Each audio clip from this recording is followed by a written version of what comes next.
এক যুবক আধিপত্যবাদের বিরুদ্ধে, আগ্রাসনের বিরুদ্ধে কথা বলেছে। এক যুবকের সামনে ভয়ে তাকে গুলি করে ফেলে দিয়েছে। মনে করেছে শহীদ শরীফ ওসমান হাদির রক্ত ঝরিয়ে বাংলাদেশকে খেয়ে ফেলবে, গিলে ফেলবে। কিন্তু বেঈমান জানে না 18 কোটি যুবক ইমানদার এখনো বাংলায় জেগে আছে।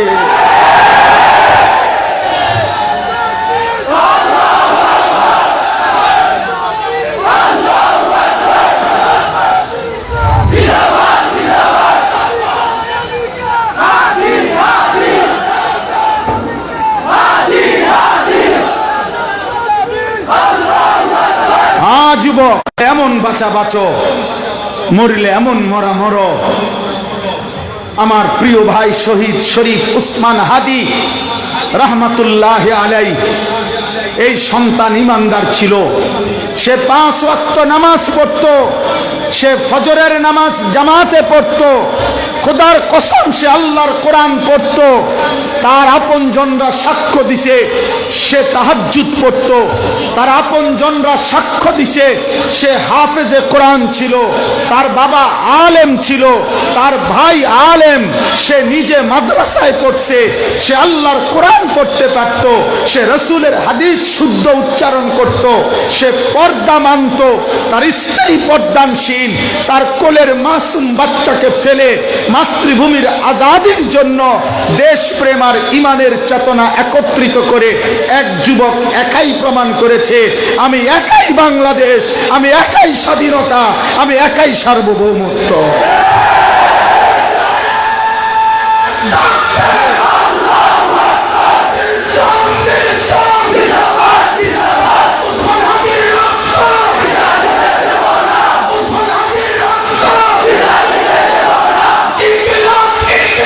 জিন্দাবাদ জিন্দাবাদ।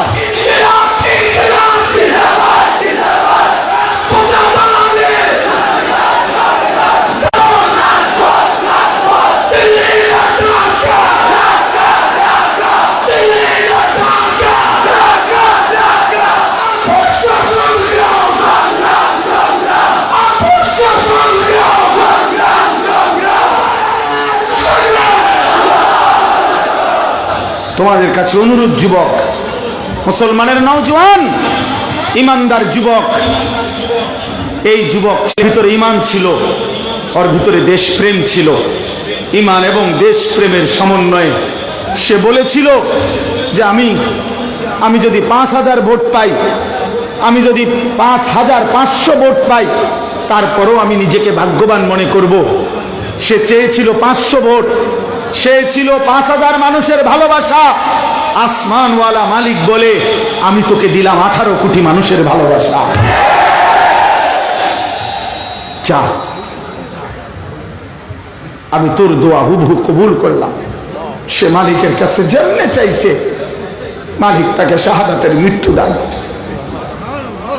সে বলছে, আমাকে যদি গুলি করা হয়, আমার হত্যাকারীর যেন বিচার হয়। সে বলছে, আমাকে যদি হত্যা করা হয়, গুলি করা হয়, আমার বাচ্চাটার দিকে দেখো।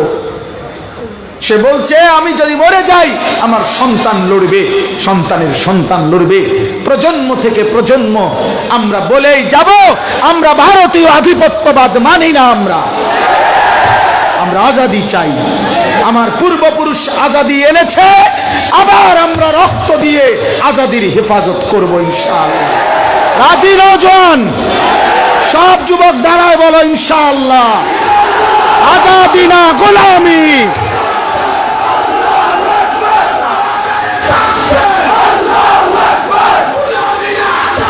আজাদি আজাদি।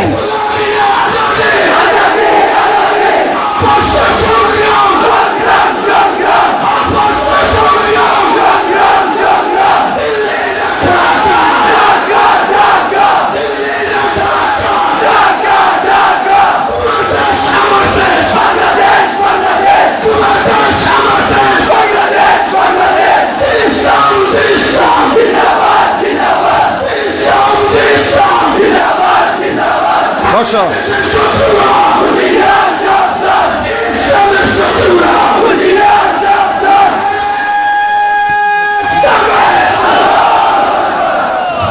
আমরা স্পষ্ট এটা বলে দিয়েছি, সব আলেমরা বলে, আমার দেশের জনসংখ্যা কম হইতে পারে, কিন্তু আমার মাটিতে ঈমান মজবুত আছে ইনশাআল্লাহ। আমরা আশাবাদী। লক্ষ লক্ষ যুবক, কিশোর, নওজোয়ান, ওরা এক ওসমান হাদির রক্ত দেখে, এক ওসমান হাদির গুলি দেখে ওরা ভয় পাবে না, বরং নতুন করে গুলির সামনে বুক পাততে ইনশাআল্লাহ তৈরি হবে। ইনশাআল্লাহ, ইনশাআল্লাহ। তোমরা ফজরের নামাজ পড়ো, তোমরা আল্লাহর গোলামি করো, চরিত্রহীন হইও না আব্বা। তোমরা একটাবার দেখো, আমি আবারও বললাম, যুবক ছেলেরা, এক যুবক 33 বছর মাত্র তার বয়স, আমার দেশের এই অঝরে কাজ। আমার 75 বছর বয়স্কা মা, আমার আম্মার বয়স 75 বছর, মা আমার একদম অসুস্থ, মাহজুর, মা কিচ্ছু বলতে পারে না, আমার স্মৃতিশক্তিতে অনেক কিছুই এখন নাই। আমার সেই মা যে কোনোদিন খবর দেখে না, কিচ্ছু বুঝে না, আমার আম্মা আমারে আজকেও আসরের পরে, মা আমার 75 বছর মা আমারে বলতে, ফুট ফোলাগার কি সে ফুট ওরে মানল কা। তাহলে 75 বছর বয়স্কা মায়ের চোখে যদি পানি ঝরে, মাসুম বাচ্চার চোখেও যদি পানি ঝরে, মরলে এমন মরাই ময়ূর, একটা চটপটি আর একটা বুট বাদাম, একটা নারীর হারাম প্রেম। আমার আব্বা, এমন সুন্দর জীবন নষ্ট করে দিও না। পৃথিবী তোমারে মনে রাখবে না রে বাপ, কোন পাপীকে পৃথিবী মনে রাখে না রে বাবা। নাফরমানকে পৃথিবী সম্মান করে না, পাপীকে পৃথিবী দাম দেয় না, কোন নাফরমান পৃথিবীতে স্মরণীয় হয় না। ফেরাউন এই নাম পৃথিবীর মানুষ কোন কুত্তার নামও রাখে না। নমরুদ এই নাম পৃথিবীর মানুষ কোন কুত্তার নামও রাখে না। আবু জাহাল এই নাম পৃথিবীর মানুষ কোন কুত্তার নামও রাখে না। আবু লাহাব এই নাম পৃথিবীর মানুষ কোন কুত্তার নামও রাখে না। কিন্তু 1450 বছর আগে এক হাবশি গোলাম বেলাল আল্লাহকে রাজি করেছে, মালিকের গোলামির সেজদা দিয়েছে, নবী ভালোবাসায়, নবীর মহব্বতে জীবনের শেষ মুহূর্ত পর্যন্ত ছিল। তো আজকে 1450 বছর পরেও লক্ষ কোটি ইমানদারের সন্তানের নাম বেলাল। পৃথিবী তারে মনে রাখছে, মনে রাখছে কিনা কথা বলে না? বেলালকে পৃথিবী মনে রাখছে। তুমি এমন হও, রাজি ইনশাআল্লাহ? চরিত্রহীন হইও না। আজকের থেকে নিয়ত করো, ফজরের নামাজ পড়বো ইনশাআল্লাহ। নিয়ত করো, ভালো হবে ইনশাআল্লাহ। দেখবা তোমরা পারবা, তোমাদের হাতে আগামীর পতাকা উঠবে ইনশাআল্লাহ। আমগরও সবাই বলছে, বলে প্রত্যেকদিন সাবধানে থাকেন। আমি বলছি অসাবধানে থাকলেও মরে যাবে, খালাস, শেষ, মৃত্যুই যাস্ত ফায়সালা, মৃত্যুই যেহেতু শেষ, অতএব এটারে ভয় করে আর কি না। হযরত খালিদ ইবনুল ওয়ালিদের আরেকটা কথা বলি যুবক। হযরত খালিদ ইবনুল ওয়ালিদকে পারস্যের সেনাপতি রুস্তম, হযরত খালিদ ইবনুল ওয়ালিদ 40,000 সৈন্য নিয়ে পারস্যের বিরুদ্ধে, ইরান তখনকার যুগে বলতো পারস্য সাম্রাজ্য, তো ওই পারস্য সাম্রাজ্যের বিরুদ্ধে যুদ্ধ করতে গেছিলেন। তখন পারস্যের সেনাপতি রুস্তম হযরত খালিদ ইবনুল ওয়ালিদকে জিজ্ঞেস করছিল একটা কথা, যে খালিদ, তুমি একটা সেনাপতি, তুমি 40,000 লোক নিয়ে আসছো আমাদের পারস্য সাম্রাজ্যের বিরুদ্ধে যুদ্ধ করতে, তুমি কি জানো আমাদের সৈন্য কি পরিমাণ? তুমি জানো আমাদের শুধু নিয়মতান্ত্রিক পারস্যের সেনাবাহিনীর সৈন্য হলো 10 লাখ, 10 লক্ষ। কাজে 10 লক্ষ সেনাবাহিনী নিয়ম মাফিক আমাদের আছে। এই 10 লক্ষ সেনাবাহিনীর মোকাবেলায় মাত্র 40,000 লোক নিয়ে তুমি কোন বিবেকে, কোন বুদ্ধিতে যুদ্ধ করতে আসছো? আগে এইটা কর, যুদ্ধ পরে।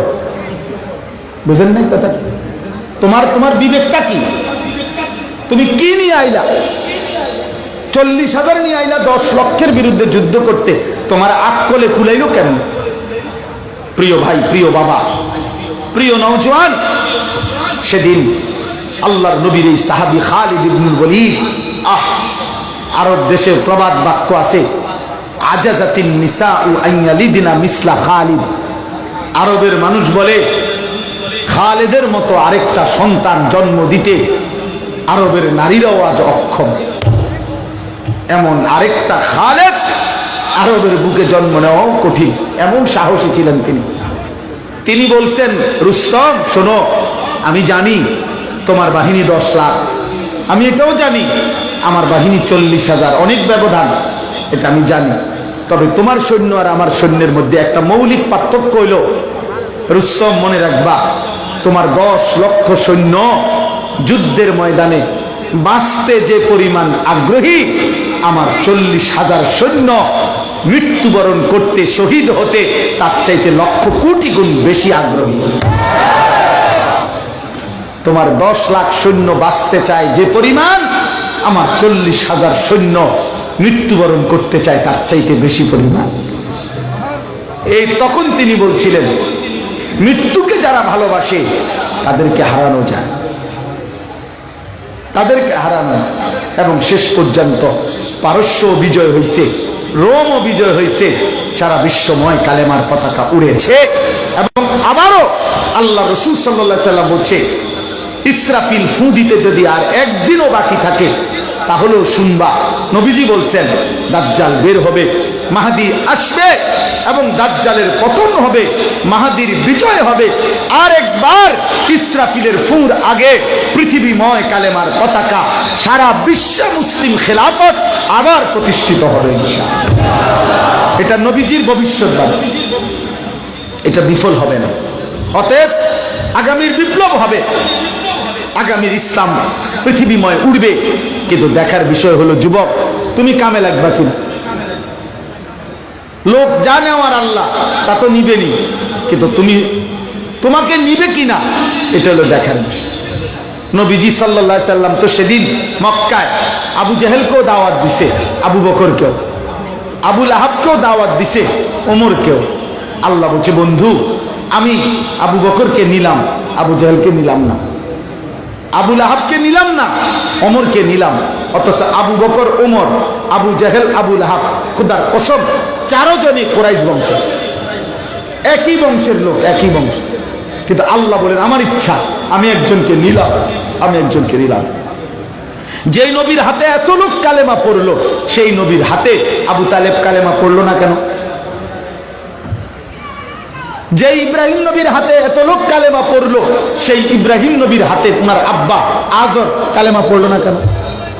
যেই নূহ আলাইহিস সালাম 950 বছর কালেমার দাওয়াত দিলেন, অনেক লোক উনার হাতে কালেমা পড়লো, উনার হাতে উনার ছেলে কেনান কালেমা পড়লো না কেন? তা আল্লাহ বলেন, দাওয়াত তো দিবেন আপনি, কিন্তু লোক নেব আমি। লোক নেবে কে? বলে না কে? আল্লাহ। এই জন্য ইমান দেব কাকে, দেব না কাকে, হেদায়েত দেব কাকে, দেব না কাকে, আমার দিন বিজয়ের জন্য নেব কাকে, নেব না কাকে। আল্লাহ বলে, বন্ধু এটা আমার ফয়সালা, আমি বা পছন্দ হইলে নেব, আমার মন না চাইলে আমি নেব না। এই জন্য ইসলাম বিজয় হবে, দিন বিজয় হবে, কালেমা বিজয় হবে। কিন্তু আল্লাহ যেন আমাকে এবং তোমাকে, আমাদের বংশধরকে যেন আল্লাহ গ্রহণ করে। দোয়া করবা ইনশাআল্লাহ, নিজের জন্য দোয়া করি, নিজের জন্য, নিজের প্রজন্মের জন্য, আগামীর জেনারেশনের জন্য। হাদি এটা বলে গেছে যে আমি লড়বো, আমার সন্তান লড়বে, আমার সন্তানের সন্তান প্রজন্মের পর প্রজন্ম লড়বে, প্রজন্মের পর প্রজন্ম লড়বে। আল্লাহ নবী সাল্লাল্লাহু আলাইহি সাল্লাম দোয়া করছিলেন, আল্লাহ আমার আনসারীদেরকে মাফ করে দেন। নবীজি এরপরে বলছে, আল্লাহ আমার আনসারের ছেলেদেরকে মাফ করে দেন। এরপরে নবীজি বলছেন, আল্লাহ আমার আনসারের ছেলেদেরকে মাফ করে দেন। এভাবে আল্লাহ নবী দোয়া করতে থাকছেন। হযরত ইব্রাহিম আলাইহিস সালাম দোয়া করছেন, আমিন যুররিয়াতিনা উম্মাতাম মুসলিমাতাল লাক। আল্লাহ কিয়ামত পর্যন্ত আমার সন্তান ইসমাঈলের বংশধারায় কখনো যেন এমন না হয় যে আর কেউ ঈমানদার নাই, এমন না। কিয়ামত পর্যন্ত আমার বংশধারায় আপনার আনুগত্য সম্পন্ন মুসলিম একটি জাতি সর্বদাই আমার বংশে রাখেন। এটা ইব্রাহিম নবী দোয়া করছে। আল্লাহ আমাদেরকে কবুল করেন। এই শেষ কথা হলো, বলে বান্দা পরীক্ষা না নিয়ে আমি কোনো দাবিদারকেই ছাড়বো না। দাবি করতে পারো মোমেন, দাবি করতে পারো মুসলমান, কিন্তু আমি পরীক্ষা নেব। কি নেবে? বলে না কি নেবে? পরীক্ষা নেবে। কি নেবে? আল্লাহ পরীক্ষা নিত। ওয়ালাকাদ ফাতান্নাল্লাযীনা মিন ক্বাবলিহিম, আল্লাহ বলেন পূর্বেও যারা ঈমানের দাবি করেছে, ঈমান এনেছে, আমি তাদের পরীক্ষা নিয়েছিলাম। ফালা ইয়ালামান্নাল্লাহুল্লাযীনা সাদাকু ওয়ালা ইয়ালামান্নাল কাযিবিন, পরীক্ষা নিয়ে আমি জেনেছি ঈমানের দাবিতে কে সত্যবাদী আর কে মিথ্যাবাদী। অতএব আমি পরীক্ষা নেব। যুবক ভাই, বয়স্ক বাবা, প্রতিবার নামাজের ওয়াক্ত যখন হয় তোমার পরীক্ষা তুমি সেজদা দাও না নাফরমানি করো। প্রতি বছর তোমার পরীক্ষা তুমি যাকাত দাও না দাও না। প্রত্যেক রমজানে তোমার পরীক্ষা তুমি রোজা রাখো না নাফরমানি করো। সম্পদ হলে পরীক্ষা তুমি যাকাত হজ করতেছ না করতেছ না। নারী সামনে আসলে তোমার পরীক্ষা তুমি তাকায়া থাকো না নজর নিচের দিকে নামাও। টাকা সামনে আসলে তোমার পরীক্ষা তুমি হালাল খাচ্ছ না হারাম খাচ্ছ। অর্থাৎ এইভাবে প্রতিদম প্রতিটা গুনার মুখে, প্রতিটা আমলের মুখে পরীক্ষা তুমি আল্লাহর আদেশ পালন করছো নাকি আল্লাহর নিষেধ করছো পালন করছো, এটাই পরীক্ষা। তাহলে পরীক্ষা কি? এই জিন্দিগিভর আমলের পরীক্ষা, ঈমানের পরীক্ষা, আখিরাতের পরীক্ষা, বন্দেগীর পরীক্ষা, আল্লাহর হুকুমের পরীক্ষা, এটাই পরীক্ষা। এজন্য মুমিনের কোনো ছুটি নাই। মুমিনের হায়াতে কোনো ছুটি হয় না। ওয়াবুদ রাব্বাকা হাত্তা ইয়াতিয়াকাল ইয়াকিন, মৃত্যু পর্যন্ত পরীক্ষা চলতে থাকবে। পরীক্ষা প্রতিদিন। এজন্য দুনিয়াকে বলে দারুল ইমতিহান, পরীক্ষার ঘর। আখিরাত হইল দারুল জাযা, ফলাফলের ঘর। এজন্য পরীক্ষা হবে এখানে, ফলাফল হবে সেখানে। পরীক্ষা কোথায়? জমিনে। পরীক্ষা কোথায়? আর ফলাফল কোথায়? আসমান। আসমান। এখন পরীক্ষা দিতে হবে প্রতিদিন, প্রতি ঘন্টা, প্রতি মিনিট, কোনো ছুটি নেই। আমাদের কিছুদিন আগে একজন বড় বুজুর্গ ইন্তেকাল করছেন, হযরত মাওলানা পীর জুলফিকার আহমদ নকশবন্দি রহমতুল্লাহ আলাই। তিনি বলছেন একটা সুন্দর কথা, যে মুমিনের দুনিয়া মেহনতের, মুমিনের কবর ক্ষণিকের বিশ্রামের, মুমিনের জান্নাত চিরস্থায়ী আরাম। মেহনত করবে দুনিয়ায়, সামান্য বিশ্রাম করবে কবরে, চিরস্থায়ী আরাম করবে জান্নাত। জান্নাত। আল্লাহ বলেন অতএব আমি পরীক্ষা নিয়ে সত্যবাদী মিথ্যাবাদী আমি আল্লাহ তাআলা জেনে নেব। কাজেই আমাদের পরীক্ষা। আমি যুবক ভাই, নওজোয়ান ভাই, এত রাত তোমরা বসে আছো, তোমাদের এই ভালোবাসা, এই মহব্বত, এই আন্তরিকতা, শুধু আমি হাত জোর করে বলি, এক বক্তা আসছে, এই বক্তার প্রতি যেন না হয়, বরং তোমাদের এই ভালোবাসা যেন আল্লাহর প্রতি হয়, রাসূলুল্লাহ সাল্লাল্লাহু আলাইহি ওয়াসাল্লামের প্রতি হয়। এই ভালোবাসা যেন নামাজের প্রতি হয়। তুমি এক ফোঁটা চোখের পানি ফেলো, তুমি আল্লাহকে সেজদা করো, ইনশাআল্লাহ তোমার হাতে আগামী পৃথিবী সুন্দর হবে, তোমার হাতে কালেমার পতাকা উঠবে। কথা হলো আল্লাহ বলেন আম হাসিবাল্লাযীনা ইয়ামালুনা সাইয়্যাত আন ইয়াসবিকুনা সাআ মা ইয়াহকুমুন। এটা সাংঘাতিক কথা বলছে আল্লাহ, ধমক দিছে। আল্লাহ বলে তোমরা যারা যারা আমার নাফরমানি করছো, পাপ করছো, তোমরা ভেবো না আমি আল্লাহকে ডিঙ্গায়া আমার হাত থেকে ছুটে যাবে। তোমরা কি ভেবেছো আমার থেকে ছুটে যাবা? না, দুনিয়ার কারো কাছ থেকে ছুটে যাইতে পারো। এই দেশ, এই রাষ্ট্র, এই প্রশাসন, এই পুলিশ, এই র্যাব, এই বিজিবি, তোমার মা, তোমার বাবা, তোমার ঘর পরিবার